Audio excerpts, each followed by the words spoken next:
Hi everyone. This book tonight is called Raccoon on His Own.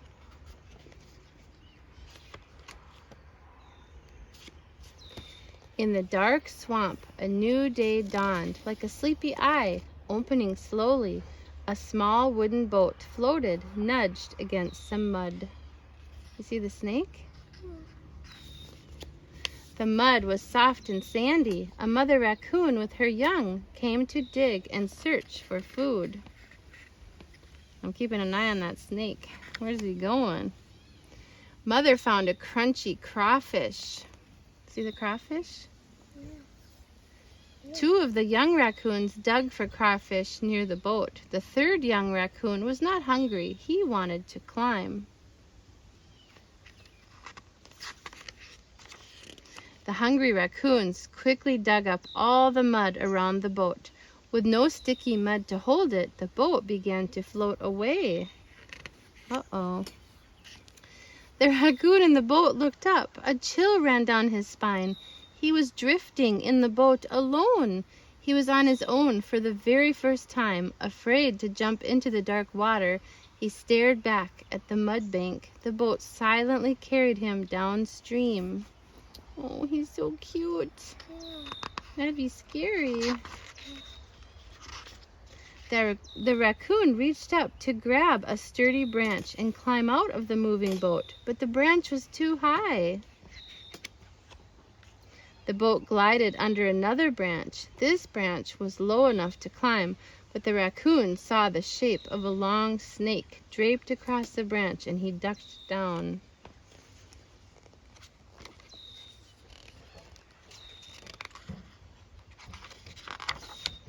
He crawled to the other end of the boat. Downstream, he saw shadowy shapes of plants and trees sticking up out of the water.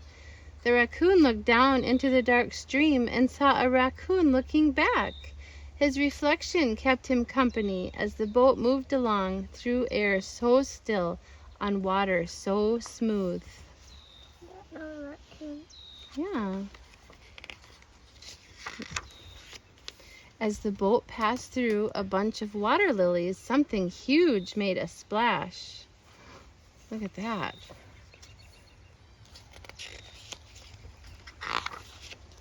It was a great big alligator that had been hiding under the lily pads. Sweet, sweet, sweet, came a sound from above. The raccoon looked up and saw 5 young warblers.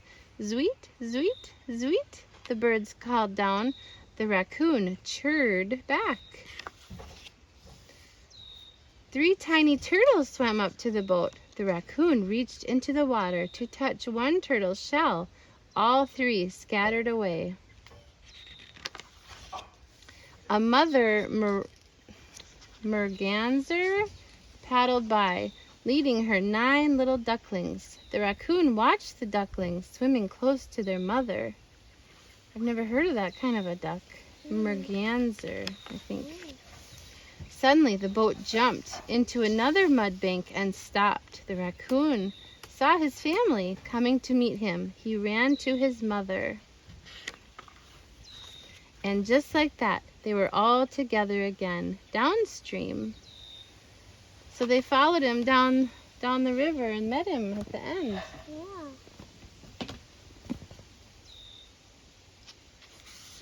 Tonight we're reading from 1 Kings 18.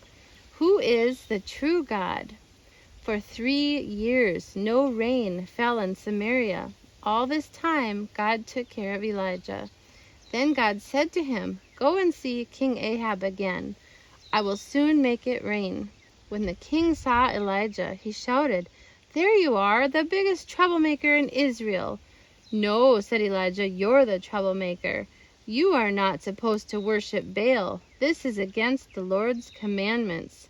Elijah told King Ahab he would prove that the God of Israel was the one true God.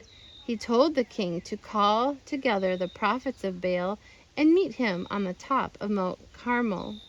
Soon a crowd came to see what was going on. Elijah said to the people, "You cannot have it both ways. If the Lord is God, worship him. But if Baal is God, worship him. He told the prophets of Baal to build an altar and put wood on it. He would do the same. Baal's prophets will pray to their God, and I will pray to the Lord, Elijah told the people. The one who answers by starting a fire on the altar is God. Baal's prophets went first. They built their altar and danced around it. They shouted and prayed, but no fire came. Elijah said, "Maybe your God is daydreaming. Maybe he's on a trip, or maybe he's asleep." The prophets shouted louder, and Baal did not wake up.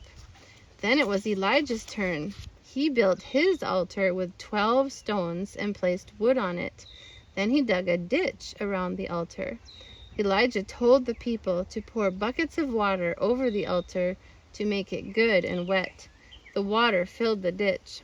Elijah was ready. He prayed to God, "Please answer me so these people will know that you are the Lord God, and their hearts will turn back to you."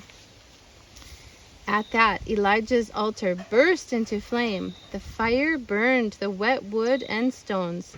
It burned the ground around the altar and dried up every drop of water in the ditch. The people all bowed down and cried, "The Lord is God! The Lord is God!" A few minutes later, the sky filled with clouds, wind blew, and rain began pouring down. So now they know that God is really God and not that silly statue named Baal, right? Yeah. I hope you liked the story tonight about the little raccoon. Good night.